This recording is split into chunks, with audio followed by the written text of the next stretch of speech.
Kisah tentang Taman Festival Bali berpusat pada transformasi tragis dari proyek megah menjadi kota hantu paling angker di Sanur yang diselimuti berbagai urban legend mengerikan.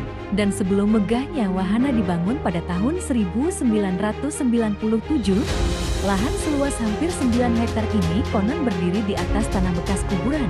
Salah satu cerita lokal menyebutkan bahwa area tersebut sempat dijadikan tempat pemakaman massal, termasuk bagi beberapa korban kecelakaan pesawat asing Pan Am Flight 812 yang jatuh di Bali pada tahun ke-1974. Faktor historis ini dipercaya masyarakat sebagai akar kuatnya orang mistis di sana.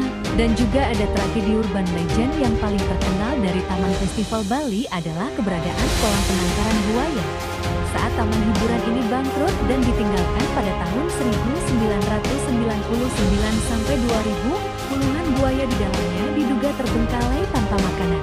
Dan cerita yang beredar menyebutkan buaya-buaya tersebut menjadi liar, saling memangsa kanibal, hingga sempat lepas dan mengejar warga sekitar. Meskipun kini buaya tersebut sudah dipindahkan atau mati, area kolamnya tetap dianggap sebagai salah satu titik paling mencekam. Dan juga kisah-kisah mistis. Kondisi bangunan yang hancur, terbakar, dan tertutup semak belukar menjadikannya istana gaib bagi makhluk halus.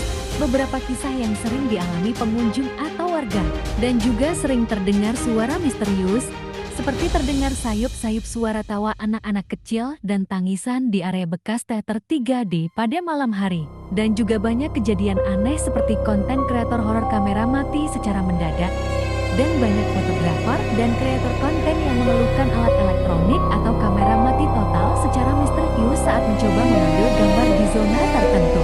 Dan banyak konten kreator mencium bau amis dan busuk. Tim kreator seperti saat penelusuran diari misteri Sarah kerap mencium bau amis darah yang sangat pekat di sekitar area bekas kolam pasir pandan. Bau ini sering memicu rasa mual hebat pada kru. Dan kondisi bangunan Taman Festival Bali di kawasan Pantai Padanggalak, Sanur, saat ini telah memasuki tahap pembongkaran total dan penataan ulang sejak pertengahan ke-2026. Julukan ikonik tempat ini sebagai kota hantu atau destinasi horor terbengkalai kini tinggal kenangan karena seluruh sisa bangunan tua yang rusak dan ditumbuhi semak belukar telah dirobohkan. Berikut adalah poin-poin penting mengenai kondisi dan rencana masa depan kawasan eks Taman Festival Bali. Penataan dan rencana masa depan. Pertama, pembongkaran total. Seluruh struktur bangunan tua yang dahulu dipenuhi grafiti, atap runtuh, dan pohon liar resmi diratakan dengan tanah. Dan kedua, pembagian 3 zona. Lahan seluas total 9 hektar tersebut kini dibagi menjadi 3 zona peruntukan yang baru. Ketiga, pengelolaan desa adat. Sekitar 30% lahan akan dikelola langsung oleh desa adat Kesiman untuk dijadikan jalur hijau. Keempat, hutan obat tradisional. Area jalur hijau tersebut akan ditanami berbagai jenis tanaman upakara keagamaan serta tanaman obat tradisional Bali yang mengacu pada sastra kuno lontar taruh pramana. Kelima, keseimbangan lingkungan.